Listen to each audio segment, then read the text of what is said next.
తెలంగాణ రాష్ట్ర ప్రభుత్వం తరఫున మూసీ రివర్ డెవలప్మెంట్ కార్పొరేషన్ ఒక పవర్ పాయింట్ ప్రజెంటేషన్ ద్వారా ఈ ప్రభుత్వం మూసీ నది ప్రక్షాళన కార్యక్రమాన్ని ఏ విధంగా ముందుకు తీసుకువెళ్తుందో సమాజానికి వివరించడానికి ఒక ప్రయత్నం చేసి ఈ ప్రయత్నంలో భాగంగా శాసన మండలి చైర్పర్సన్, శాసనసభ స్పీకర్, సహచార మంత్రివర్గ సభ్యులు, ప్రభుత్వ సలహాదారులు, పార్లమెంట్ సభ్యులు, శాసన మండలి సభ్యులు, శాసనసభ్యులు,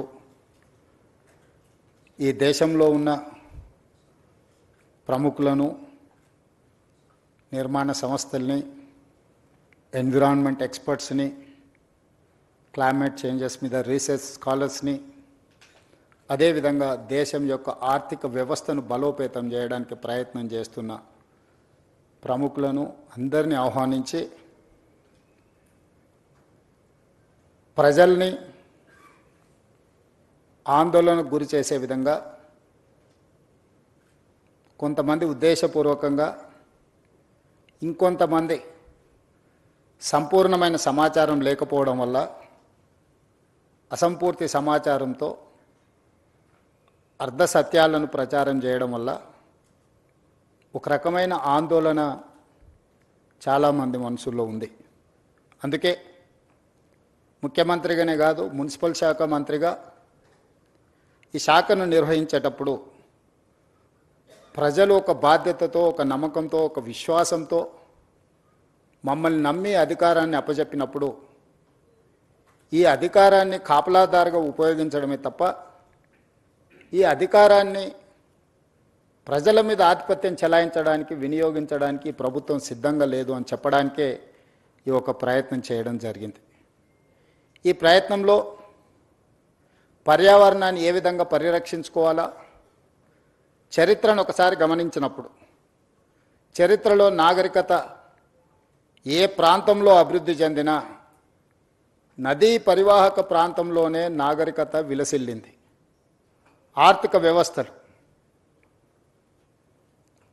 వ్యవస్థ అభివృద్ధి చేయడానికి అది సముద్రపు ప్రాంతం కావచ్చు, నదులు కావచ్చు, నీటి ప్రవాహంతో కూడుకున్న ప్రాంతాలు కావచ్చు, ఈ ప్రాంతాలే అత్యధికంగా అభివృద్ధి చెందడానికి ఈరోజు మన అందరం చూస్తూ ఉన్నాం. I have visited Thames River, I have visited Hudson River in New York, I have visited Thames River in London, I have visited Seoul, I have visited Singapore, I have visited Dubai, I have visited many places, including Ahmedabad, Sabarmati river front. I have seen many places, I have understood what is required, what is our future plan. వీటన్నిటిని దృష్టిలో పెట్టుకొని మన రాష్ట్రము, మన దేశంలోనే కాకుండా ఇతర దేశాలలో అభివృద్ధి చెందిన దేశాలు, ఆర్థికంగా నిలబడ్డ దేశాలన్నిటిని కూడా గమనించి ఇతర రాష్ట్రాలు, ఇతర దేశాలు అభివృద్ధి పదం వైపు వేగంగా ప్రయాణం చేస్తుంటే ఇంకా మనం అభివృద్ధి నిరోధకులుగా మారి ఒక బృహత్ కార్యాచరణను తీసుకొని ముందు వెళ్లకుండా ఉంటే భవిష్యత్ తరాలు మనల్ని క్షమించవని ఆలోచన చేసి ఒక ప్రయత్నం చేద్దాము, ఈ మూసీ రివర్ డెవలప్మెంట్ ప్రోగ్రామ్ని మనం తీసుకోవాలని, ఈ ప్రోగ్రామ్ని ఒక బాధ్యతాయుతంగా నిర్వహించాలనే ప్రయత్నం చేస్తూనే ఉన్నాం. దాదాపుగా 27 నెలల మా ప్రభుత్వ ఏర్పాటు తర్వాత దాదాపుగా 2 సంవత్సరాల నుంచి నిరంతరం కొన్ని వందల వేల గంటలు నేను అధికారులతో కానీ, ఎక్స్పర్ట్స్తో కానీ, ఫైనాన్షియల్ కన్సల్టెంట్స్తో కానీ, ఎన్విరాన్మెంట్ కన్సల్టెంట్స్తో అందరితో కూర్చొని క్షుణ్ణంగా ప్రతి ఒక్క అంశాన్ని ఏ విధంగా ముందుకు తీసుకెళ్ళాలి, ఏ విధంగా ఈ రాష్ట్రాన్ని, ఈ నగరానికి ఒక గొప్ప చరిత్ర ఉంది. కులీ కుతుబ్ షాయిలు, నిజాం సర్కారులు హైదరాబాద్ నగరాన్ని నిర్మిస్తే, నిజాం అండ్ బ్రిటిషర్ సికింద్రాబాద్ నగరాన్ని నిర్మిస్తే, గత పాలకులు చంద్రబాబు నాయుడు గారు, రాజశేఖర రెడ్డి గారు హయాంలో సైబరాబాద్ నగరాన్ని నిర్మిస్తే ఈ రోజు outer ring road inside core urban region దాదాపుగా 2100 స్క్వేర్ కిలోమీటర్స్ 1,34,00,000 జనాభా ఈరోజు నివసిస్తున్నారు. ఇంత జనాభాకు అవసరమైన తాగునీరే కానీ, పరిశ్రమలకు కానీ, అభివృద్ధి కోసం ఏ రకమైన ప్రణాళికలు చేపట్టాలని ఆలోచన చేసినప్పుడు కృష్ణానది జలాలను, గోదావరి నది జలాలను ఈ ప్రాంత ప్రజల యొక్క దాహార్తిని తీర్చడానికి స్వతంత్ర భారతదేశంలో మనం ప్రయత్నం చేసినాం. కానీ ఒక గొప్ప విషయం ఈరోజు గమనించాల్సిన అవసరం ఉంది. నిజాం రాజు అయి ఉండొచ్చు, చక్రవర్తి అయి ఉండొచ్చు. నిజాం గారి మీద రకరకాల అభిప్రాయాలు చాలామందికి ఉండొచ్చు. చాలామంది నిజాం పరిపాలన ఒప్పుకొని ఉండొచ్చు, ఒప్పుకోకపోయి ఉండొచ్చు. కానీ నిజాంను ఒక విషయంలో మనందరం ఈరోజు ఆదర్శంగా తీసుకొని అభినందించాల్సినంత గొప్ప పనులు చేసాం. 1908లో ఉప్పెన వచ్చి ఈ నగరాన్ని కమ్మేసినప్పుడు 10 నుంచి 15,000 మంది ప్రాణాలు పోయినప్పుడు ఈసా నది, మూసా నది ఈ నగరంని కప్పేసి ఉప్పెనగా మారి వేలాది మంది ప్రాణాలను బలిగొన్నప్పుడు నిజాం ప్రభువులు చెల్లించిపోయి ఈ నగరంలో ప్రజలకు ఈ ప్రమాదం ఉండకూడదు, ఏమి చెయ్యాలని ఆలోచన చేసి 1908 వచ్చిన ఫ్లడ్స్లో ప్రపంచంలోనే ఎక్స్పర్ట్స్ కోసం టెండర్ పిలిచి మోక్షగుండం విశ్వేశ్వరయ్యను ఒక గొప్ప ఇంజనీర్ని ఈ వరదల్ని నియంత్రించడానికి, ఈ ఉపద్రవం నుంచి తన నగరాన్ని, తన ప్రజల్ని కాపాడుకోవడానికి ప్రణాళిక సిద్ధం చేసి ఆనాడు వారిచ్చిన ఆదేశాల మేరకు మోక్షగుండం విశ్వేశ్వరయ్య ఇచ్చిన డిజైన్స్ అనంతగిరి కొండల్లో నుంచి వచ్చే మూసా నది, పరిగి ప్రాంతం నుంచి వచ్చే ఈసా నది, ఈ రెండింటి యొక్క వరదల్ని నియంత్రించడానికి, నియంత్రించిన నీళ్లను ప్రజలకు ఉపయోగించడానికి ఒక పక్కన హిమాయత్ సాగర్, ఇంకొక పక్కన ఉస్మాన్ సాగర్ని నిర్మించి 1921 104 సంవత్సరాల క్రితం నిర్మించిన ఉస్మాన్ సాగర్, హిమాయత్ సాగర్ ఈ రోజుకి హైదరాబాద్ ప్రజల యొక్క దాహార్తిని తీరుస్తున్నాయి. 100 సంవత్సరాలు పూర్తయిన చెక్కు చెదరకుండా కట్టడాలు వరదల్ని నియంత్రించడమే కాకుండా హైదరాబాద్ నగర ప్రజల్ని కాపాడడమే కాకుండా ఈ నగరానికి వ్యాపారం కోసము, విద్య కోసము, ఉపాధి కోసం వచ్చే కోట్లాది మంది దాహార్తిని తీర్చే ప్రాజెక్టులుగా ఈరోజు ఒక గొప్ప మన్నన పొందిన ప్రాజెక్టులు నిజాం ప్రభువు నిర్మించిండు. 110 సంవత్సరాల క్రితము నిజాం సర్కారే ఇంత గొప్ప విజన్ తోటి నదీ పరివాహక ప్రాంతాన్ని కేవలం తాగునీరు కోసం ఉపయోగించలే. Historical heritage structures Taramati Baradari నుంచి మొదలు పెడితే Charminar, Salar Jung museum, high court, city college, you name it anything, Quli Qutub Shahi tombs నుంచి మొదలు పెడితే ఒక గొప్ప సంస్కృతిని, వారసత్వ సంపదను, Osmania hospital, Osmania university, city hall, town hall, today it is council member of legislative council 16th నుంచి అక్కడ నడపబోతున్నాం. స్వతంత్రం వచ్చిన తర్వాత మనం ఏర్పాటు చేసుకున్న మొట్టమొదటి శాసనసభ సమావేశాలు ఆ టౌన్ హాల్లోనే ఆ రోజు మనకు అవకాశం వచ్చింది. ఈ విధంగా ఒక గొప్ప వారసత్వ సంపదను, ఒక గొప్ప గుర్తింపును ప్రపంచంలోనే ఒక మేటి నగరంగా నిజాం సర్కారు మనకు అందించిన ఈ హైదరాబాద్ నగరాన్ని ఇలాగే వదిలేద్దామా? ప్రపంచంలో జరుగుతున్న పరిణామాలు, పర్యావరణ మార్పులను పరిగణలోకి తీసుకోవాల్సిన అవసరం ఉన్నదా లేదా మనందరం ఆలోచన చేయాలి. ఈరోజు నేను ఎవరిని విమర్శించదలుచుకోలేదు, విమర్శించిన సమయాన్ని నేను వృధా చేసుకోదలుచుకోలేదు. కానీ నేను విజ్ఞప్తి చేయదలుచుకున్నాను. 12 సంవత్సరాలు కేంద్రంలో అధికారంలో ఉన్నవాళ్ళు, 10 సంవత్సరాలు రాష్ట్రంలో అధికారం ఉన్నవాళ్ళు, అభివృద్ధి చేసి తెలంగాణ స్టేట్ని గ్లోబల్ ముఖ చిత్రంలో పెట్టినామని చెప్పేవాళ్ళు, లేకపోతే మాకు ఇంటర్నేషనల్ ఎక్స్పోజర్ ఉంది, లేకపోతే మాకు అపారమైన మేధా సంపత్తి ఉందని చెప్పేవాళ్ళు ఎందుకు ఈరోజు ఈ ప్రాజెక్టులను అడ్డుకునే ప్రయత్నం చేస్తున్నారు? ఎందుకు సూచనలు ఇవ్వడానికి ప్రయత్నం చేస్తలేరు? If I do something wrong, you tell me what is that wrong, you find out, you suggest. I'm there to take your suggestions, I'm there to implement your suggestions. But you are simply saying that no is not solution for Moosi reservation.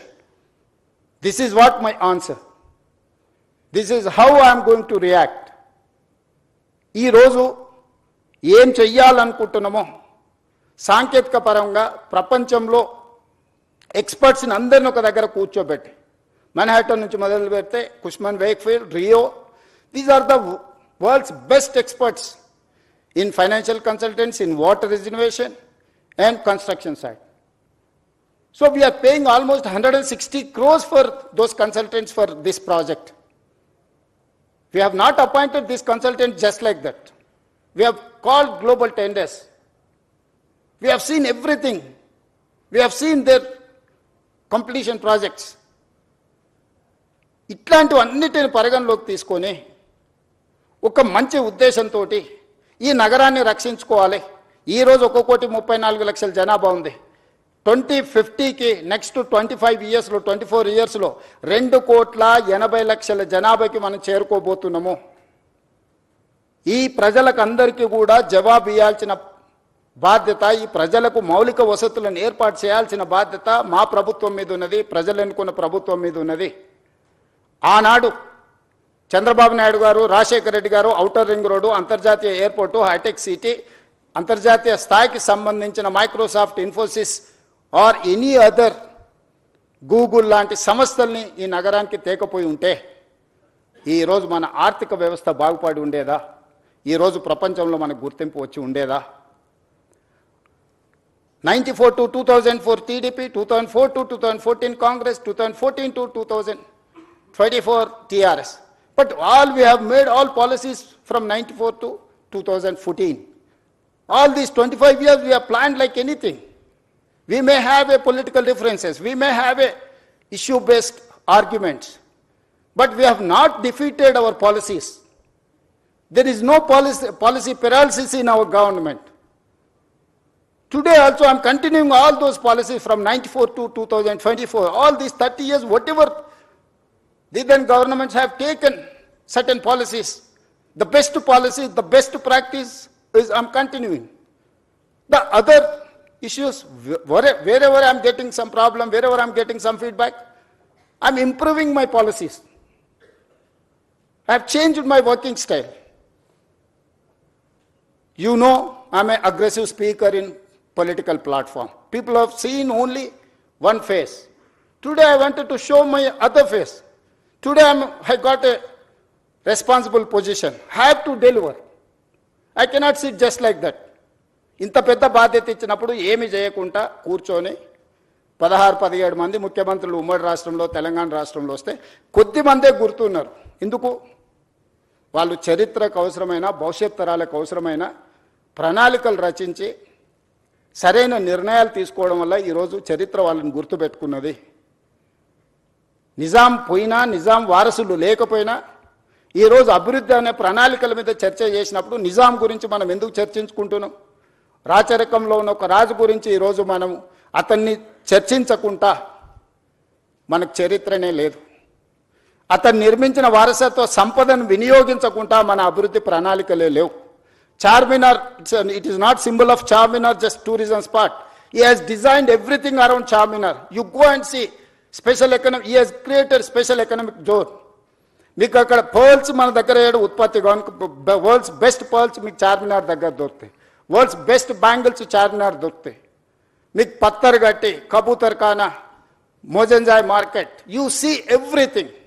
ప్రపంచంలో దొరికే ప్రతి వస్తువును Gulzar house నుంచి మొదలు పెడితే చార్మినార్ చుట్టూతా ఒక special economic జోన్ను Nizam సర్కార్ క్రియేట్ చేసింది. కాబట్టి ప్రపంచంలో ఏ పర్యాటకులకు వచ్చినా ఆడపిల్లలకు గాజులు కొనుక్కోవాలన్నా, లేకపోతే కన్న కూతుర్లకి మీకు పర్ల్స్ కొనుక్కోవాలనుకున్నా, లేకపోతే ఇతర ఏం కొనుక్కోవాలన్నా, ఏ రకమైన పక్షులు, జంతువులు ప్రపంచంలో ఎలాంటి పక్షిని, ఎలాంటి జంతువుని చూడాలన్నా కబూతర్ ఖానాకి వెళ్తే నువ్వు అన్ని చూడగలుగుతావు.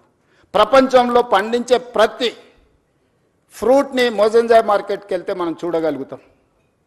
ప్రపంచంలో ఉండే ప్రతి వస్తువును ఆ చార్మినార్ చుట్టూతా ఒక స్పెషల్ ఎకనామిక్ జోన్.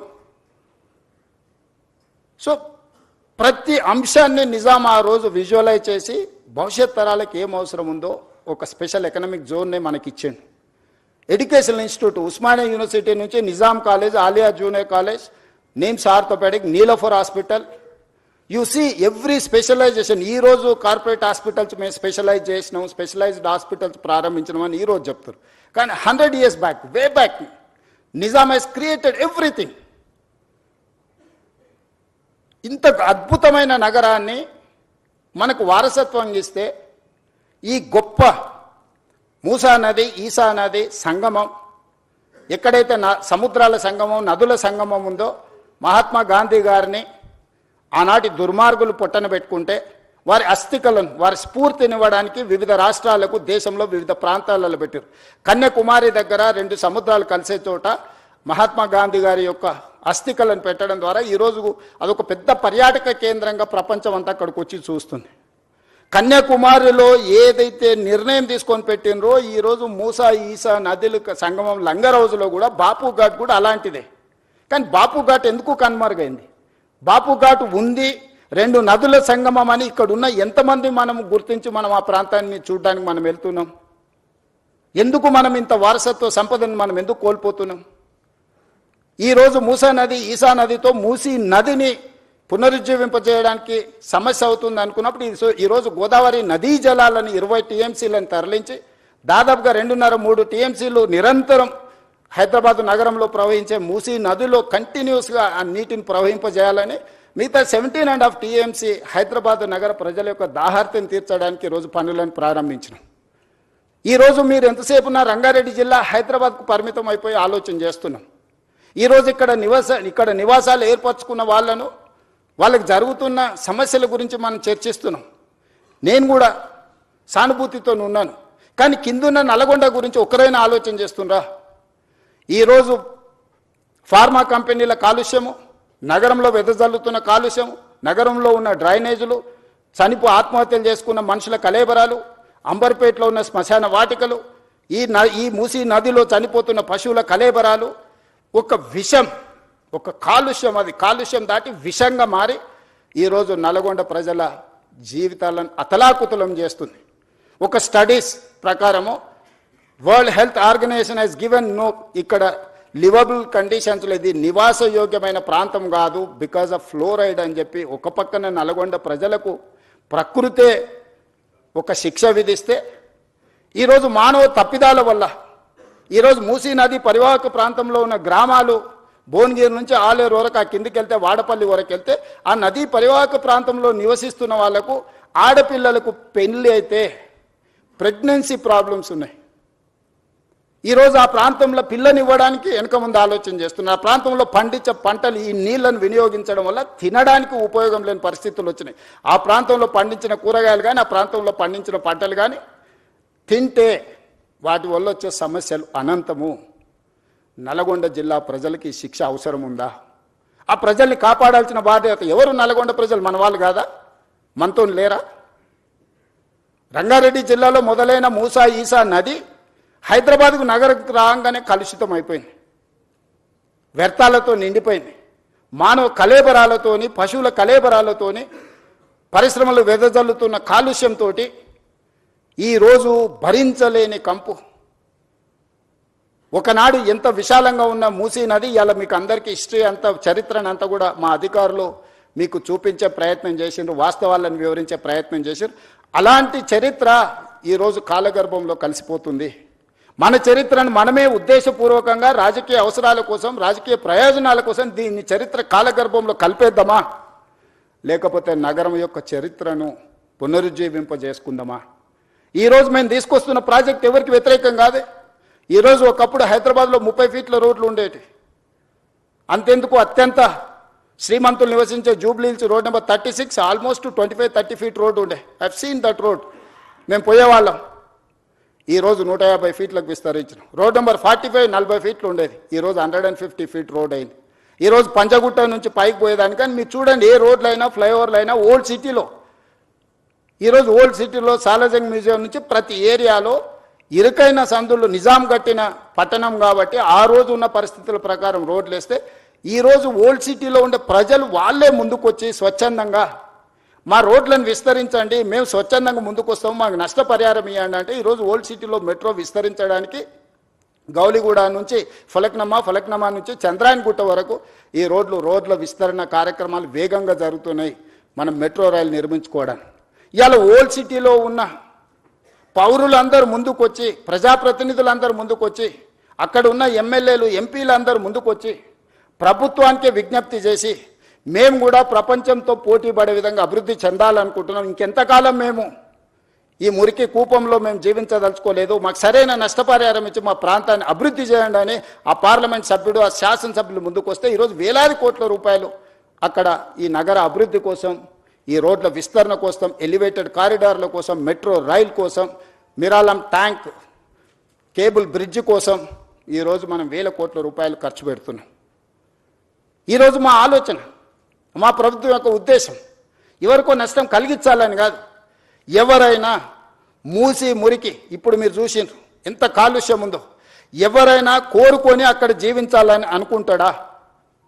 ఏ ఆధారం లేనోళ్ళు, ఎలాంటి ఆదరణ లేనోళ్ళు, ఏ ప్రభుత్వం ఏం వసతులు కల్పించినప్పుడు ఇక చివరి మజిలీగా మూసీ నది పరివాహక ప్రాంతంలో వాళ్ళు నివసించాలనుకుంటున్నారు. అక్కడున్న దోమలు, అక్కడున్న కంపు, అక్కడున్న మురికి, వాళ్ళ పిల్లలు పొద్దున్న లేస్తే బడికి పోవడానికి బడి లేదు, వాళ్ళకు వైద్యం లేదు, ఆ పిల్లలకు ఆడుకోవడానికి చిన్న ఆట స్థలం లేదు, నివసించడానికి ఒక కుటుంబం భార్యాభర్తలు కలిసి ఉండడానికి కూడా అక్కడ వసతులు లేవు.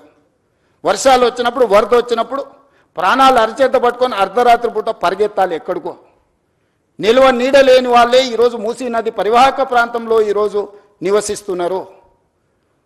ఇవాళ మూసీ పరివాహక ప్రాంతంలో అటొక కిలోమీటర్ ఇటొక కిలోమీటర్ మొత్తం ఆక్రమించుకొని బుల్డోజర్లు తీసుకొచ్చి మొత్తం కూలగొట్టేస్తాడు రేవంత్ రెడ్డి అంటుండు. అసలు ఏమైనా చదువుకున్న వాళ్ళు లేకపోతే లోక పరిజ్ఞానం ఉండేవాళ్ళు మాట్లాడే మాటలేనా? Why should I do all those things? Government of India, central water commission, Jal Shakti ministry, they have notified certain norms. అది నేను చేసింది కాదు, కేంద్ర ప్రభుత్వం తీసుకొచ్చిన చట్టాలు. కేంద్ర ప్రభుత్వంలో అధికారంలో ఉన్న వాళ్ళు, పార్లమెంట్ సభ్యులు ఉన్న వాళ్ళు పార్లమెంట్లో చట్టం వచ్చినప్పుడు గొప్పగా ఉందని బల్లలు చేర్చి ఆ చట్టాన్ని చేస్తారు. ఆ చట్టాన్ని తెలంగాణలో ఇంప్లిమెంట్ చేస్తామంటే మేము అడ్డం పడతామంటారు. ఈ విచిత్రం, ఇలాంటి ఆలోచనలని మనమందరం నియంత్రించాల్సిన అవసరం ఉంది. మనం మాట్లాడాలి. బాగున్నది అనుకున్న వాళ్ళేం ఏమనడం లేదు, అడ్డుకోవాలనుకున్న వాళ్ళేం గట్టిగా అరుస్తున్నారు.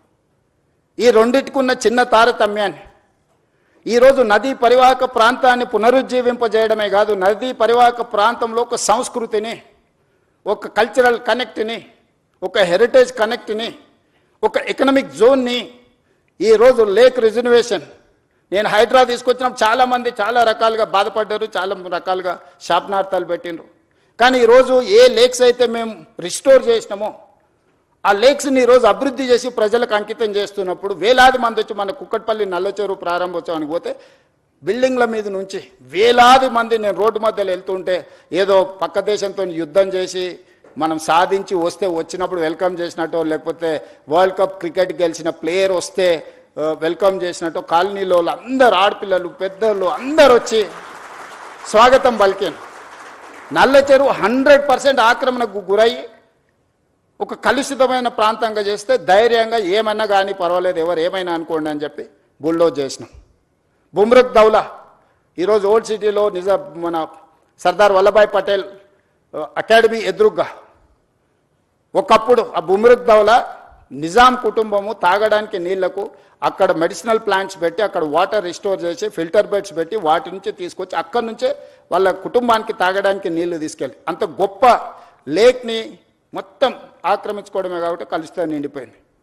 వాటి అన్నిటిని క్లీన్ చేసి మన ప్రారంభోత్సవానికి పోతే నార్మల్గా ఓల్డ్ సిటీలో ఇట్లాంటి యాక్టివిటీని అసలు అలౌ చేయరు. వాళ్ళంతా యునైట్ అయ్యి ఒక రకమైన రాజకీయంగా ఒక రకమైన నిర్బంధమైన పరిస్థితులు ఉంటాయి. కానీ వాళ్ళే ముందుకు వచ్చి అక్కడ ఉండే ఎమ్మెల్యేలు, ఎమ్మెల్సీలు, ఎంపీలు అందరూ ముందుకు వచ్చి one of the best project మాకు ఇచ్చినావు, ఇంత అద్భుతంగా ఇది వస్తుందని మేము ఊహించలేదు. ఈరోజు వేలాది కుటుంబాలు ఇక్కడికి వచ్చి ఉదయం మార్నింగ్ వాక్ నుంచి ఈవినింగ్ సాయంత్రం అక్కడ జిమ్, ఓపెన్ ఎయిర్ జిమ్ పెట్టడం, మిగతా లేక్ ఎకానమీ కింద స్వయం సహాయక సంఘాలకు అక్కడ ఏర్పాటు చేయడంతో ఈరోజు ఆర్థిక వ్యవస్థ బలపడ్డది. ఆ పక్కన ఉండే వేలాది కుటుంబాలకు ఒక పర్యాటక కేంద్రంగా మారింది. ఈరోజు ప్రతి అంశాన్ని సాంకేతికంగా ఒక మానవీయ కోణంలో హ్యూమన్ టచ్ మేము ఎక్కడ మిస్ కాలే. ఎవరు అక్కడ నివసించాలని కోరుకోరు. ఇవాళ మాట్లాడుతున్న వాళ్ళు దాని పక్కన నివసించగలరా? ఇవాళ అడ్డుకుంటున్న వాళ్ళని ఒక 3 నెలలు వాళ్ళ కుటుంబ సభ్యులతోనే అక్కడ ఉండమనుండ్రి. ఒక కంటైనర్ హౌస్ ఇస్తాను నేను, ఒకవేళ గుడిసెలలో వాళ్ళకు ఉండడానికి ఇబ్బంది అయితే రాష్ట్ర ప్రభుత్వం తరఫున మూసీ రివర్ డెవలప్మెంట్ కార్పొరేషన్ తరఫున ఆ మూసీ నది పరివాహక ప్రాంతంలో కంటైనర్ హౌస్ ఇస్తాం మీకు with all facilities other than Musi ప్రక్షాళన. ఎట్లుందో యాజ్ టీజ్గా వద్దంటున్న వాళ్ళందరికీ ఒక్కొక్కరికి ఒక్కొక్క ప్లేస్లో ఎవ్రీ హాఫ్ కిలోమీటర్ 55 కిలోమీటర్లు ఉంది. 100 మందికి నేను అకామిడేట్ చేయగలుగుతాను. 2 పక్కలైతే 200 మందికి 200 మందికి ఒక మూసీ నది పక్కన కంటైనర్ హౌస్లు ఇస్తా. ఒక 3 నెలలు మీరు అక్కడ ఉండండి. మీరు ఎందుకు వాళ్ళ జీవితాలతో చెలగాట మాడుకుంటుర్రు? వాళ్ళ జీవితాలలో వెలుగు రావద్దా? వాళ్ళ జీవితాలు బాగుపడొద్దా? వాళ్ళు ఈ దోమల నుంచి మురికి నుంచి వాళ్ళు బయటపడొద్దా? వాళ్ళ పిల్లలు చదువుకోవద్దా? వాళ్ళకు వైద్యం అందొద్దా? వాళ్ళ అభివృద్ధి పదం వైపు నడవద్దా? ఈరోజు ఓల్డ్ సిటీలో ఉండే పిల్లలకు ఉద్యోగం లేదు. ఈరోజు మీరు అందరు బాగా చదువుకున్న వాళ్ళు ఏఐ వచ్చింది, వైట్ కాలర్ జాబ్స్ అని పోతాయంటున్నారు. ఓకే ఫైన్, దాన్ని మీరు ఎట్లా ఆపలేరు, మనం ఎవరం ఆపలేము. వచ్చే సాంకేతిక విప్లవాన్ని మనం ఆమోదించాల్సిందే. మనకి ఇష్టం ఉన్నా లేకున్నా అది మనల్ని దాటుకొని వెళ్ళిపోతూనే ఉంది. మరి వైట్ కాలర్ జాబ్స్ అన్నీ పోయినప్పుడు, ఏఐ మొత్తం ఉద్యోగ అవకాశాలను ఆక్రమించుకున్నప్పుడు బ్లూ కాలర్ జాబ్స్ క్రియేట్ చేయాల్సిన బాధ్యత మన మీద లేదా? బ్లూ కాలర్ జాబ్స్ క్రియేట్ చేయకుండా, వాళ్లకు సాంకేతిక నైపుణ్యాన్ని అందించకుండా, రీస్కిల్ అప్స్కిల్ చేయకుండా, సెల్ఫ్ ఎంప్లాయ్మెంట్ క్రియేట్ చేయకుండా, మూసీ నది పరివాహక ప్రాంతాన్ని నైట్ ఎకానమీ కింద మార్చి ప్రపంచ దేశాలతో పోటీ పడకుండా, ఒక పర్యాటక క్షేత్రంగా, ఒక పర్యాటక కేంద్రంగా, ఒక ఆర్థిక వ్యవస్థగా అభివృద్ధి చేసుకోకుండా ఇంకా వెనక్కి వెళ్ళిపోదామా? రాతి యుగాల వైపు ప్రయాణిద్దామా? ఒకప్పుడు అడవుల్లో మనం ఆకులు అలాలు కట్టుకొని ఉండేది. తర్వాత కొంచెం బట్టలు కట్టుకునే కాడికి అట్లా ఇప్పుడు సూట్ వేసుకునే కాడికి ఇప్పుడు మోడర్న్ సొసైటీకి వచ్చినాం. ఇదంతా సమాజంలో పరిణామ క్రమంలో వచ్చిన అభివృద్ధి కదా. ఈ అభివృద్ధిని మనం అడ్డుకున్నామా? 100 సంవత్సరాల క్రితం వచ్చిన వరదల్ని దృష్టిలో పెట్టుకొని నిజాం చేసిన దాంట్లో 10% కూడా ఈరోజు మనం చేయాలనే ప్రయత్నం చేయకపోతే ఈ చరిత్ర మనల్ని క్షమిస్తుందా? ఈ చరిత్ర తిరగ రాసుకోవాల్సిన అవసరము, ఇప్పుడు రాయకపోతే ఎప్పుడు రాయలేమన్న పరిస్థితులు ఈ మేధావులకు అర్థం కావడం లేదా? ఇవాళ defence, they don't give even single inch of land, they don't allow you to see that land. Today I wanted to appreciate my army people and my defense minister. He has prepared to give 100+ acres in Bapu Gandhi Sarovar, where our army people are training, Agniveers are training there. They have decided to shift their Agniveer training camp some other place, and they are giving 100+ acres for this Gandhian ideology, where the Moosi is going to come up. అంటే దేశ సరిహద్దుల్లో భద్రతగా ఉండి దేశాన్ని కాపాడే వీర సైనికులు కూడా వందలాది ఎకరాల వాళ్ళ భూములను మూసీ నది ప్రక్షాళన కోసం ముందుకొచ్చి అప్పజెప్తుంటే, ఇవి ప్రభుత్వ భూములు చాలా వరకు, లేదా ప్రభుత్వ నిబంధనలకు ప్రైవేట్ భూములు ఉన్నా ప్రభుత్వ నిబంధనలు ఉన్నాయి. ఈరోజు గండిపేట నుంచి బాపు ఘాట్ వరకు 100 మీటర్ల బెడ్ విడ్త్లో నీళ్లు ప్రవహిస్తాయి. బోత్ సైడ్ 50 మీటర్ల బెడ్ విడ్త్లో రోడ్లు, ఇన్ఫ్రాస్ట్రక్చరు, ఎకనామిక్ జోన్, ఎవ్రీథింగ్ వస్తుంది. అంటే నది సెంటర్ నుంచి లెక్క పెడితే ఇటు సైడ్ ఒక 100 మీటర్లు, ఇటు సైడ్ ఒక 100 మీటర్లు, కంప్లీట్గా 200 మీటర్ల లోపలనే నీళ్లను నియంత్రించడమే కాకుండా నీళ్లకు సరైన దారి. ఈరోజు మీరు ఎస్టీ పిల్లల పైప్ లైన్లన్నీ మూసీ నదిలో కట్టిండ్రు, మధ్యలో కట్టిరు. వరద రాగానే అడ్డుకోవడంతో ఆ నీళ్లు కాలనీలకు వస్తున్నాయి. చెత్త వేయడం వల్ల, డెబ్రీస్ వేయడం వల్ల, కన్స్ట్రక్షన్ మెటీరియల్ మొత్తం తీసుకువెళ్ళి డంప్ చేయడం వల్ల అవి నిండడం వల్ల నీళ్ళు అక్కడి వరకు వేగంగా వచ్చి ఆగిపోతున్నాయి. ఒక దగ్గర 500 ఫీట్లు ఉంది, ఒక దగ్గర 50 ఫీట్లు ఉంది మూసీ నది. 500 ఫీట్లలో ఉండే వరద 50 ఫీట్లకు రాగానే మొత్తం నీళ్ళు నిండి వెనక్కి వచ్చి కాలనీలన్నీ నీటిమయం అయిపోతున్నాయి. ఎన్ని వేల మంది నిరాశ్రయులైన, 10 లక్షల మంది పోయినసారి 2019-20లో వరదలు వచ్చినప్పుడు మొత్తం వాళ్ళ సర్వం కోల్పోయినారు. నేను ఎంపీని, ప్రతి కాలనీ నేను తిరిగి వచ్చిన. జల్పల్లిలో ఈరోజు కూడా 1st ఫ్లోర్ వరకు నీళ్ళు వచ్చి ఆగిపోయినాయి. నీళ్లు బయటికి పోవడం లేదు. జల్పల్లి ప్రాంతంలో కాలనీలు మునిగిపోయినాయి. ఈరోజు నీళ్లు మనం ఉన్న ప్రాంతాలకు వస్తలేవు. నీళ్లున్న ప్రాంతాన్ని మనం పోవడం వల్ల వాటికి దారి తెలవక అవి మన దగ్గరకు వస్తున్నాయి. నీళ్లుండే ప్రాంతాన్ని నీళ్లకు వదిలేస్తే నీళ్లు మన దగ్గరికి ఎందుకు వస్తాయి? ఈరోజు కాలనీలకు లేకపోతే సిటీలకు నీళ్లు వస్తున్నాయంటే ఆ నీళ్లు ప్రవహించే చెరువులు కావచ్చు, కుంటలు కావచ్చు, నాలాలు కావచ్చు, మూసీ నది కావచ్చు, ఆ నీటి పరివాహక ప్రాంతాలను మనం ఆక్రమించుకోవడం వల్ల all these are man made disasters. We have created all those disaster. వాటికి ఏ దారి తెలియక మన దారిలోకి వస్తున్నాయి, మన ఇంట్లోకి వస్తున్నాయి. వాటిని పకడ్బందీ ప్రణాళికతోటి మూసీ నది, ఈసా నది, గోదావరి నది నదుల త్రివేణి సంగమాన్ని తీసుకెళ్లి కృష్ణా నదిలో కలవడానికి అవసరమైన అభివృద్ధి కార్యక్రమాలు చేసినప్పుడు ఈ నదులు మన సంస్కృతిని, నాగరికతనే కాదు మన ఆర్థిక ప్రయోజనాన్ని చేకూర్చడానికి, ప్రపంచంలో మన గౌరవాన్ని పెంచడానికి ఉపయోగపడుతుంది. ఈరోజు మూసీ నది పునరుద్ధరణ కార్యక్రమం బ్యూటిఫికేషన్ లేకపోతే లూటిఫికేషన్ అని కొంతమంది తెలివితేటలన్నీ ప్రదర్శించి ఏదైతే మాట్లాడుతుందో, గాంధీ స్టాచ్యూకే 5,000 కోట్లు ఖర్చు పెడుతున్నారు అన్నారు. Hardly we are spending for Gandhi statue 70 crores, maybe I don't know exact calculation, 70-75 crores. They have spent 220 crores for Ambedkar statue.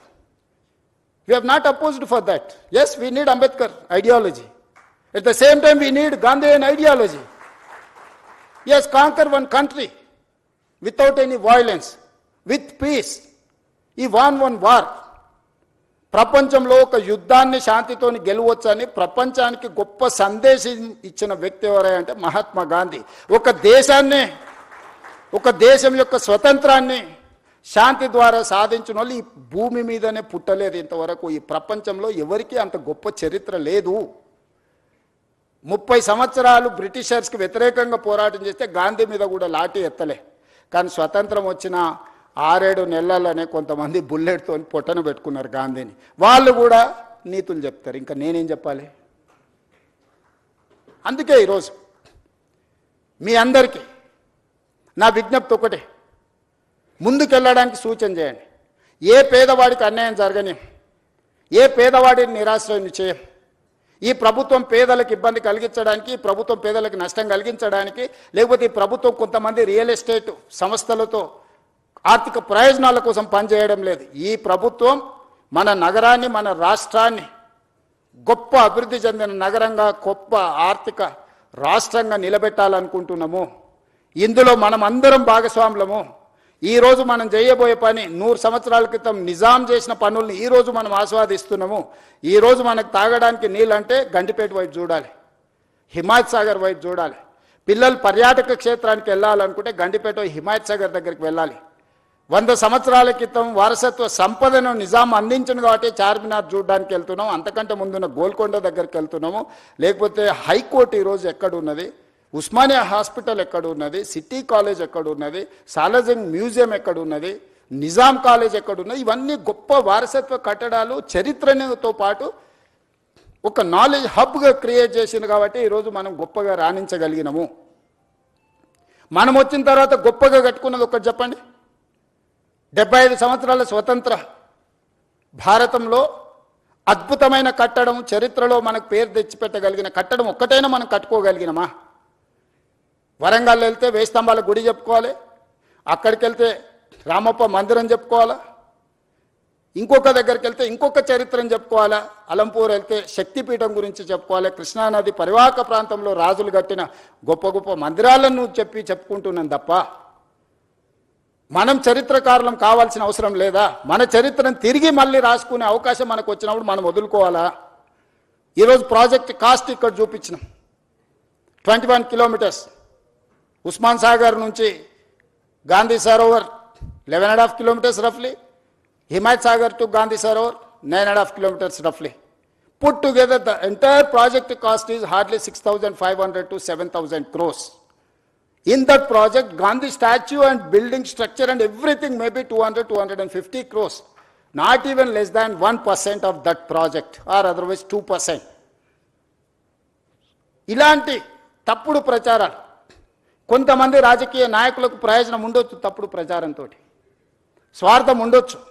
మేము చేయలేని పని ఇంకెవ్వరు చేయొద్దని అడ్డుకునే దేవతలు యజ్ఞాలు యాగాలు చేసి లోక కళ్యాణం కోసం చేసినప్పుడు రాక్షసులు కూడా అడ్డుకోవడానికి వచ్చి అందులో రక్త మాంసాలు పోసేటోళ్ళు.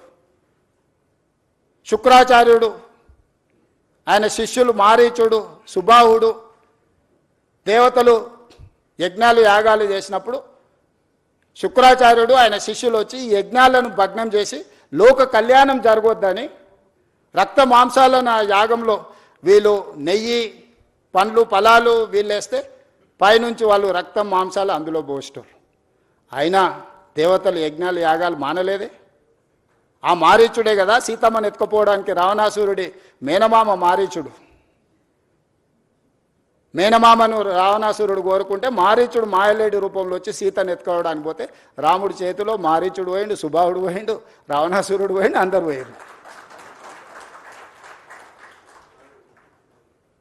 లోక కళ్యాణం కోసం మంచి పనులు చేపట్టినప్పుడు సహకరించుకోవడానికి మీకు మనసు రాకపోతే పర్వాలేదు, అడ్డుకునే ప్రయత్నం చేయకండి దయచేసి. దయచేసి ఈ ప్రభుత్వం ఓపెన్గా మిమ్మల్ని వెల్కమ్ చేస్తుంది. రేపు శాసనసభలో కూడా ఇది చర్చకు పెడతాను. శాసనసభలో మీరు వీలైనంత మేరకు సలహాలు సూచనలు ఇవ్వండి ముందుకెళ్ళడానికి. ఇంకా మీకున్న అనుభవాన్ని, మీరు ప్రపంచంలో చాలా చదువుకొని వచ్చారు, గొప్ప గొప్ప యూనివర్సిటీలలో చదువుకున్నామంటూ. నేను గవర్నమెంట్ స్కూల్లోనే చదువుకొని వచ్చిన, నేను గవర్నమెంట్ స్టూడెంట్ని. నేను ప్రభుత్వ పాఠశాలలో చదువుకున్న మధ్యతరగతి వ్యవసాయ కుటుంబం నుంచి వచ్చిన వాడిని. నేను చూసి నేర్చుకున్నది అమలు చేయడానికి ప్రయత్నం చేస్తున్నా. నాకు గొప్ప విద్యలేం రావు, కానీ చూస్తే నేర్చుకోగలిగిన తెలివితేటలు ఉన్నాయి నాకు. అందుకే ప్రపంచంలో ఉన్న అభివృద్ధిలో నేను చూసి వచ్చిన. సేయింగ్ ఈజ్ బిలీఫ్ అంటారు, నకల్ మారనేకి వెళ్ళి అకల్ రహనా అంటారు. ఇన్ని ప్రాజెక్టులను చూసినాము, కనీసం వాటి నకలు కొట్టినా కూడా ప్రపంచంలో ఒక గొప్ప అద్భుతమైన కట్టడాన్ని మనం కట్టవచ్చు. దీనికోసం పెద్దగా సైంటిస్ట్ కావాల్సిన అవసరం లేదు, కామన్ సెన్స్ ఉంటే సరిపోద్ది. అది కూడా లేకుండా మాట్లాడితే ఇంకా నేను చేయగలిగింది ఏముంది, జాలిపడడం తప్ప. నాకున్న అవకాశం ఏంది, మీరందరు సలహా చేయండి, మీరందరు తీర్మానం చేయండి. వద్దు ఈ ప్రాజెక్ట్ ఆపేద్దామంటే I don't have any issues. మీ అందరికి ఇష్టం లేని అభివృద్ధి నేను ఎందుకు చేస్తాను? ఈ అభివృద్ధిని చేసి నేనేం నాతో పాటు తీసుకెళ్లేది ఉందా? లేదే. ఆర్టీజీఎస్ కూడా లేదు పైకి పోయినప్పుడు ట్రాన్స్ఫర్ చేసుకోవడానికి. పోస్ట్ డేటెడ్ చెక్స్ ఇచ్చినా కూడా పైన పోయినాక ఎన్కాష్ చేసుకోవడానికి ఏం లేదు. ఏం చేసినా ఇక్కడనే వదిలేళ్ళాలి, ఏం సంపాదించినా ఇక్కడనే వదిలేళ్ళాలి. మీరు అందరు ఎవరన్నా ఏమన్నా ఫెసిలిటీ ఉంది భవిష్యత్తులో వస్తుంది అనుకుంటారేమో. చంద్రమండలం పోవడానికి అవకాశం ఉంది కాబట్టి సంపాదించింది పైకి పోయినప్పుడు ఆర్టీజీఎస్ కింద బదిలీ చేసుకోవచ్చు అని. I don't think so. A technology వచ్చినా అది అసాధ్యము. మనం చేసిన మంచి ఇక్కడే ఉంటుంది, మనం చేసిన చెడు ఇక్కడే ఉంటుంది. కాకపోతే మంచికైనా చెడుకైనా నేను మంచికి ప్రతినిధిని కావాలనుకుంటున్నా. రెండు మంచి పనులు చేయడం ద్వారా ఈ సమాజానికి ఉపయోగపడితే నాకు ఇచ్చిన అవకాశాన్ని సార్థకత చేకూరుతుంది అని యంగ్ ఏజ్లో ఒక వ్యవసాయ కుటుంబం నుంచి, గ్రామీణ ప్రాంతంలో నుంచి చదువుకొని వచ్చిన నాకు ప్రజలు ఇంత ఒక గొప్ప అవకాశాన్ని ఇచ్చారు. తెలంగాణ రాష్ట్రానికి 2వ ముఖ్యమంత్రిగా. చాలామందికి రాజకీయాలలో ఉండే వాళ్ళకి సర్పంచ్ నుంచి పార్లమెంట్ వరకు ఉన్న ప్రతి ఒక్కరికి ఒక ఆలోచన ఉంటుంది, ఒక్కసారన్నా ముఖ్యమంత్రి అయితే బాగుండని. కానీ నాకు దేవుడు 2వ ముఖ్యమంత్రిగా అవకాశం ఇచ్చిండు. 2 సంవత్సరాల 3 నెలలు చాలా మంచిగా పూర్తి చేసిన, ప్రణాళికలు సిద్ధం చేసిన. దేవుడిచ్చిన అవకాశాన్ని నేను వృధా చేయదలుచుకోలే. నేను స్ట్రాంగ్ ప్రాక్టీసింగ్ హిందూ. నేను ఫిలాసఫీని నమ్ముతా, కర్మ సిద్ధాంతాన్ని నమ్ముతానే. I respect other religions but I follow my religion. నేను ప్రాక్టీసింగ్ హిందూని. ప్రాక్టీసింగ్ హిందూ అని అంటే కర్మ సిద్ధాంతాన్ని, మంచిని మంచు చెడుని చెడు అనడమే ప్రాక్టీసింగ్ హిందూ యొక్క లక్షణం. అందుకే ఈరోజు ఈ ప్రాజెక్ట్ ఎవరికి వ్యతిరేకం కాదు. ఈ ప్రాజెక్టు ఎవరి ఆస్తులను గుంజుకోవడానికి కాదు. ఈ ప్రాజెక్ట్ అనేది భవిష్యత్ తరాల కోసం మనందరం కలిసి నిర్మించుకుంటున్న ప్రాజెక్ట్. ఇది నా ఒక్కడి వల్ల కాదు. ఇలా పవర్ పాయింట్ ప్రజెంటేషన్ చేయడానికి ఎన్నో రాత్రులు, ఎన్నో గంటలు, ఎంతోమంది ప్రయత్నం చేస్తే ఆ డీటెయిల్ ప్రాజెక్ట్ రిపోర్ట్ ఈరోజు సిద్ధం చేసినాము. దీన్ని ముందుకు తీసుకెళ్లాలంటే కూడా ఆర్థికంగా అన్ని రకాలుగా మీరందరూ సహకరిస్తేనే ఇది సాధ్యమవుతుంది. ఔటర్ రింగ్ రోడ్ ఎటు నుంచి అటు పోయినా 160 కిలోమీటర్ల 80 కిలోమీటర్ల యావరేజ్, 70 కిలోమీటర్లు ఒక సైడ్, ఇంకో సైడ్ 91 కిలోమీటర్. కానీ ఇట్లా మీరు డైరెక్ట్గా వెళ్తే వితిన్ 41 కిలోమీటర్స్, 35 కిలోమీటర్, 41 కిలోమీటర్స్లో హైదరాబాద్ ప్రతి ట్రాఫిక్ జామ్లో నుంచి ఒక ట్రంపెట్ క్రియేట్ చేస్తున్నావు. చార్మినార్ నుంచి బయలుదేరితే నువ్వు ఔటర్ రింగ్ రోడ్ వెళ్ళాలంటే ఇప్పుడు సిటీ అంతా తిరగాలి, గంటల కొద్దీ ట్రాఫిక్లో ఇరుక్కుంటున్నావు. ఇలా డైరెక్ట్ ఆ ట్రంపెట్ మీదకి వచ్చేసి ఫ్లైఓవర్ ఎక్కేస్తే ఎలివేటెడ్ కారిడార్ ఎక్కితే you wanted to go Vijayawada or any place direct గౌరెల్లికి వెళ్ళిపోతావు. నువ్వు ఐటీ సైడ్ పోవాలనుకుంటే ఇటు వెళ్తావు. ప్రతి జంక్షన్లో ఒక ట్రంపెట్ క్రియేట్ చేసి మూసీ మీదనే వీటి అన్నిటిని చేస్తున్నాం. ఇదే కాదు, ఈరోజు data centres, construction, landscaping biggest activity in the state, particular in core urban region. Water లేదు, వాటర్ స్కేసిటీ, గ్రౌండ్ వాటర్. ఈరోజు జూబ్లీహిల్స్లో చాలామంది శ్రీమంతులు ఉన్నారు. మీరు ఎంత శ్రీమంతులు అని ఉండండి, 300 ఫీట్లలో నీళ్లు దిగలరా? మీరు తెస్తురా? 1300 ఫీట్లు బోర్ వేసినా నీళ్ళు వస్తలే. నేను ముఖ్యమంత్రి, మా ఇంట్లోనే 1500 ఫీట్ల బోర్ ఉంది. నేను కూడా నీళ్లు పైకి తేలేకపోయినాయి. ప్రకృతి కంటే మనం గొప్పవాళ్ళమా? ఈరోజు ground water just like that depleting. ఈరోజు యావరేజ్గా 1300-1400 ఫీట్లు ఈరోజు బోర్ వేస్తే కానీ నీళ్లు పడని పరిస్థితి వచ్చింది నగరానికి. ఎందుకు? కాంక్రీట్ జంగుల్గా మారిపోయింది. ఎక్కడ గ్రౌండ్లో వాటర్ పర్కులేట్ అవ్వడం లేదు.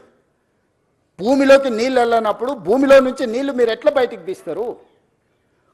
ఈరోజు చెరువులు, కుంటలు, నాలాలు అన్ని ప్రక్షాళన చేసి నీటి ప్రవాహాన్ని స్థిరీకరించి మూసీ నదిలో నిరంతరం నీళ్లు పెడితే గ్రౌండ్ వాటర్ పెరుగుతుంది.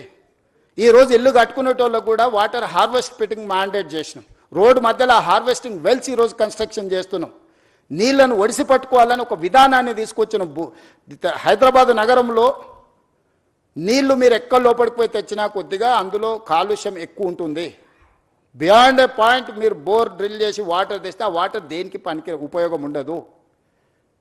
అదేవిధంగా కన్స్ట్రక్షన్కు మనం అత్యధికంగా ఖర్చు పెట్టి, ఇంతకుముందు వెంకట నరసింహారెడ్డి గారు చెప్పారు, కృష్ణా నది నుంచి, గోదావరి నది నుంచి మనం హైదరాబాదు నగరానికి తెచ్చే నీళ్లను పరిశ్రమలకు ఇచ్చినా, నిర్మాణ సంస్థలకు ఇచ్చినా 1 KLకి 180 రూపాయలు ఛార్జ్ చేస్తున్నాం అన్నాడు. ఇవాళ వాటర్ ట్రీట్ చేసి ఎస్టీపీల ద్వారా వాటర్ని తిరిగి వినియోగించుకుంటే 70 నుంచి 80 రూపాయలు 1 KLకి, అంటే మోర్ దాన్ 60% వాళ్ళ కాస్ట్ కట్టింగ్ చేయడానికి ఉంది. ఈరోజు వేలాది కోట్ల రూపాయలు, దాదాపుగా 2-3 లక్షల కోట్ల రూపాయలు మా శ్రీధర్ బాబు గారు డేటా సెంటర్స్ ఇన్వెస్ట్మెంట్ తీసుకొచ్చిన last 2 years. They need water.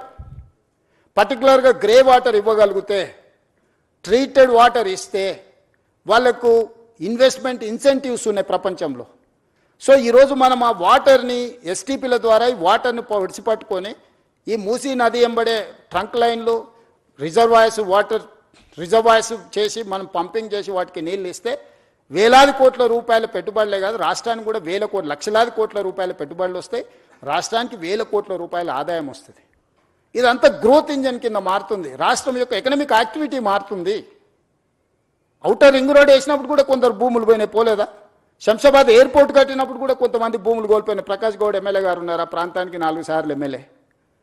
ఈ భూములని పోయినప్పుడు వాళ్ళని ప్రభుత్వం ఒక మానవీయ కోణంలో ఆదుకునే ప్రయత్నం చేసింది. నష్టపరిహారాన్ని ఇచ్చినాం. ఈరోజు ఇంకా నేను అత్యధికంగా ఇస్తా అంటున్నా. ఆ రోజన్నా చాలా కన్జర్వేటివ్గా, ఆ రోజున్న ఫైనాన్షియల్ కన్స్ట్రెయిన్స్లో ఎక్కువ ఇవ్వలేకపోయినారు. ఈరోజు సంపూర్ణంగా మనం అందిద్దాం అనుకుంటున్నాము. ఏం ఖర్చు పెడతామో చెప్పండి, హౌస్లో ఓపెన్ డిబేట్ చేద్దాము. పర్సన్ ఏమిద్దామో మీరు చెప్పండి.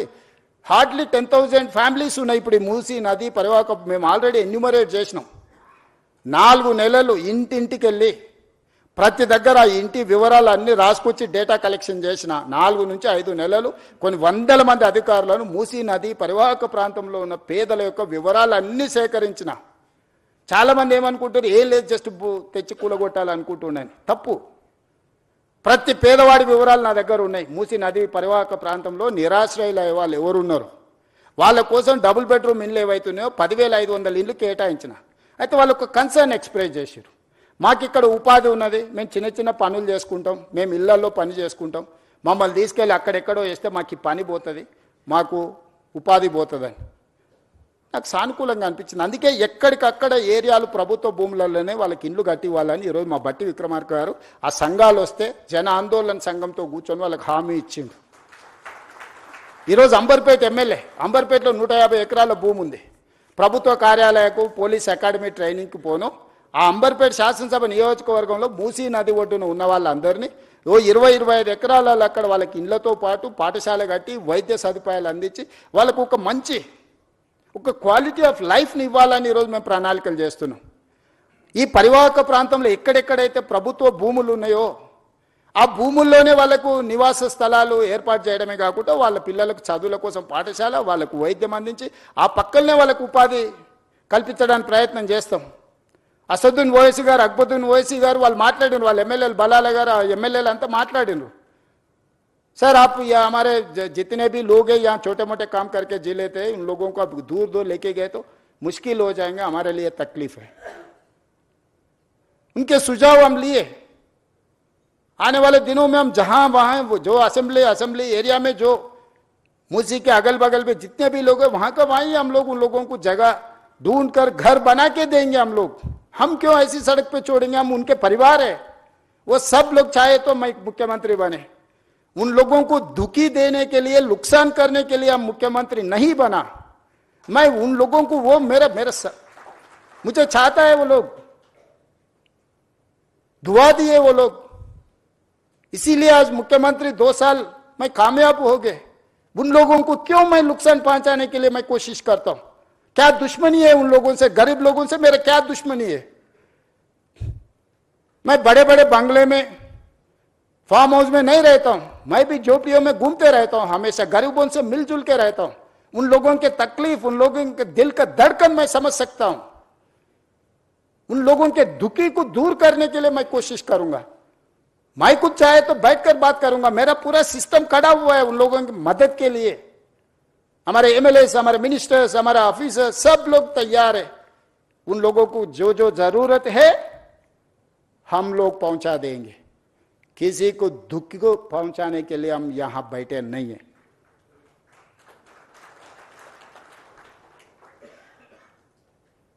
लोग समझ रहे होंगे, अरे यहां पर कुछ बना है, अरे रेवंत रेड्डी जी रियल एस्टेट के लिए सोचता है. हाँ, जरूर सोचता हूं, क्यों नहीं. रियल एस्टेट मेरे घर पे कुछ लाने वाला नहीं है.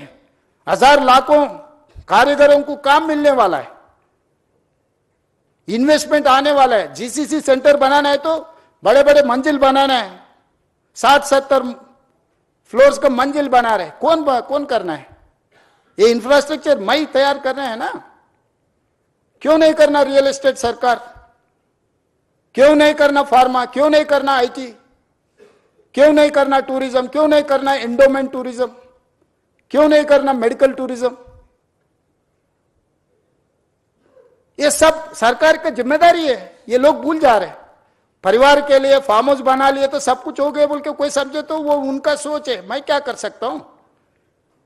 मैं कुछ बोलने के लिए भी यहां नहीं है. मेरा सोच अलग है भाई. मेरा सोच गरीबों के साथ है. पैसे ऐसो वाले इधर पसंद नहीं है तो सिंगापुर जाएंगे, सिंगापुर समझ में नहीं आया तो पहले दुबई जा रहे थे, 15 दिन से सब दुबई से फिर इधर आ रहे. देखो हकीकत.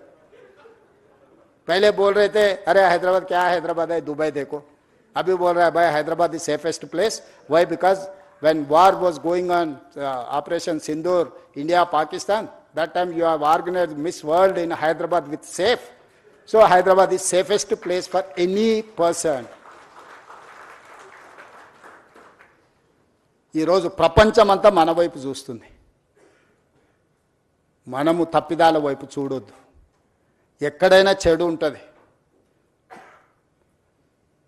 ఆ చెడును మనము తొందరగా అట్రాక్ట్ చేస్తుంది. Social media double edged weapon. Positive నిజము గడప దాటకముందే అబద్ధం ఊరంతా తిరిగి వస్తుందని వెనకడికి పెద్దలు చెప్పారు. ఈరోజు అబద్ధాలు చెప్పడానికి నెలకు 5 కోట్లు ఖర్చు పెడుతున్నారు అక్రమ సంపాదనను కొంతమంది. నేను ఇవన్నీ చెప్తే మా బట్టి విక్రమార్క గారు అంటారు అరే నీ ఆలోచనలు మంచుకున్నాయి, నీ పనులు బాగున్నాయి, నువ్వెందుకు చెప్పవు అంటాడు.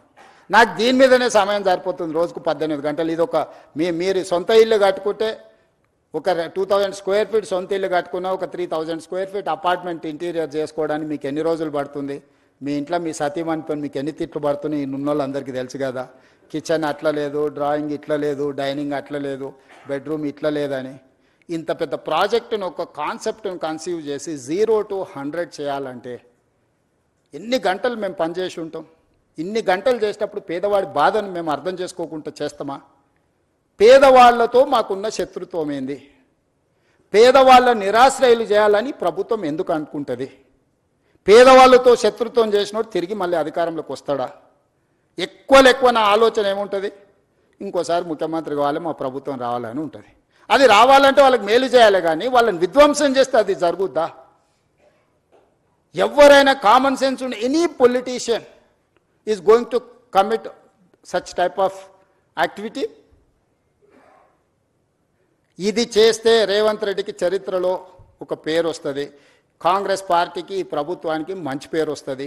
ఈ రెండు వస్తే రెండోసారి కూడా మేము అధికారానికి దూరం అవుతామని కొంతమంది కడుపులో కుళ్ళు, మాటల్లో విషం, చూపుల్లో పగ, ఈ మూడు కాంబినేషన్స్తోని దీన్ని అడ్డుకునే ప్రయత్నం చేస్తున్నారు. ఇక ఇదంతా మీకు అప్పచెప్పిన నా జిమ్మెదారి అయిపోయింది. మీరందరు దీన్ని కాపాడుకుందామా లేకపోతే కాలానికి వదిలేద్దామా మీరే డిసైడ్ చేయండి. ఎందుకంటే మీ అందరు మెజారిటీ అభిప్రాయం లేకుంటే నేను ముందుకు వెళ్ళదలుచుకోలేదు. మీరు దీని మీద ఏమేం కావాలో సజెషన్స్ ఇవ్వండి. ఓపెన్గా వెబ్సైట్ ఇచ్చిండ్రు, ఆ వెబ్సైట్ ఒకసారి ఆన్ చేయండి, స్క్రీన్ మీద ప్లే చేయరు. ఆ వెబ్సైట్ ఉంది కదా, ఆ వెబ్సైట్లో musi.telangana.government.in ఎవరు ఏం సలహాలు ఉన్నా, ఎక్స్పర్ట్స్ ఎవరు ఉన్నా కూడా మాకు ఇవ్వండి. మంచిని అన్నిటిని తీసుకుంటాము. సలహాలు మీరు ఎవరు ఇచ్చినా అది అమలు చేస్తే నాకే మంచి పేరు వస్తుంది, మా ప్రభుత్వానికి గుర్తింపు వస్తుంది. తప్పులు జరగకుండా సరిదిద్దే బాధ్యత మీదే. మీకే ఓపెన్ ప్లాట్ఫామ్, ఓపెన్ డయాస్ మీతో షేర్ చేస్తున్నా నేను. ఎవరు డిపిఆర్ లేదు, ఎన్ని వేలు అవుతుందో తెలియదు, ఏం జరుగుతుందో తెలియదు, తెర వెనక ఇది జరిగింది, తెర ముందు అది జరిగింది. ఇక ఈ ఊహాగానాలకు, కాన్స్పిరసీ థియరీస్కి పులి స్టాప్ పెట్టండి దయచేసి. ఇంకా మీరు పెట్టినా కూడా నేను అనేది ఏం లేదు. మనం అందరికీ చెప్తాం బాగుండే మంచి బట్టలు తోడుకోని, లేదు నేను ఇట్లనే ఉంటానని ఎవరన్నా బజార్లో తిరిగిండ్రు అనుకో అటు దిక్కు చూడడం మానేస్తాం. ఏం చేస్తాం అంతకుమించి ఏం మార్గం ఉంది నాకు మీరు చెప్పండి. చెడు చూడొద్దని ఎప్పుడో చెప్పారు, చెడు వినొద్దని చెప్పారు. మహాత్మా గాంధీ గారే చెప్పినట్టున్నారు కదా మనకు. సో ఖచ్చితంగా చెడు చూడను, చెడు వినను. మంచి ఏది చెప్పినా నేను స్వీకరిస్తా. మీలో ఒకడిని, నేను వేరు మీరు వేరు కాదు, మీలో ఒకడిని, మీతో పాటే ఉంటా. మనందరం కలిసి ఈ ప్రాజెక్టును ముందుకు తీసుకెళ్తాం. మీరందరూ మద్దతు ఇవ్వండి. ఒక అద్భుతాన్ని అంటే అద్భుతాన్ని ప్రపంచంతో పోటీ పడే విధంగా మన నగరాన్ని తీర్చిదిద్దుకుందాము. మన చరిత్రను కాలగర్భంలో కలపొద్దు, మన చరిత్రను భవిష్యత్ తరాలకు అద్భుతంగా అందిస్తామని తెలియజేస్తూ ఓపికగా 2.5 గంటలు కూర్చున్న మీ అందరినీ మనస్ఫూర్తిగా మరొకసారి అభినందిస్తూ, నల్లగొండ ప్రజల యొక్క బాధను అక్కడికి వెళ్ళి చూస్తే తెలుస్తుంది. ఇక్కడ మీరు కాలుష్యాన్ని మాత్రమే చూస్తున్నారు. వాళ్ళ భవిష్యత్ తరాలు, పుట్టబోయే పిల్లలు కాలు వంకర, కన్ను వంకర, లేకపోతే రకరకాల సమస్యలతోని ఆ ప్రాంతంలో ప్రజలు బాధను అనుభవిస్తారు. ఈ మూసి ప్రక్షాళన చేయకపోతే వాళ్లకు న్యాయం జరగదు. నల్లగొండ ప్రజల యొక్క సమస్యను కూడా సానుకూలంగా అర్థం చేసుకొని ప్రాజెక్టుకు ముందుకు వెళ్ళడానికి అవసరమైన సహకారాన్ని, సూచనలు ఇవ్వాల్సిందిగా కోరుకుంటూ మీ అందరి దగ్గర సెలవు తీసుకుంటున్నా. ధన్యవాదాలు.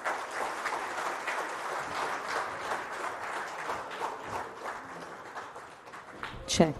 Sir, thank you very much for caring for the citizens of this city and thereby the state with your long-term vision and your relentless effort. Can we give a big round of applause for the Honorable Chief Minister of the state, Telangana?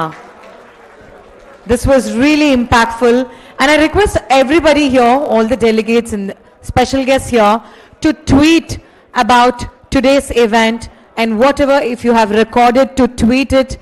Let's take this vision of rejuvenating River Musi forward. Requesting all of you to tweet this on all the social media platforms. Thank you very much. Dinner is arranged for every one of you here. Kindly indulge in dinner before you all leave. Thank you very much for this opportunity.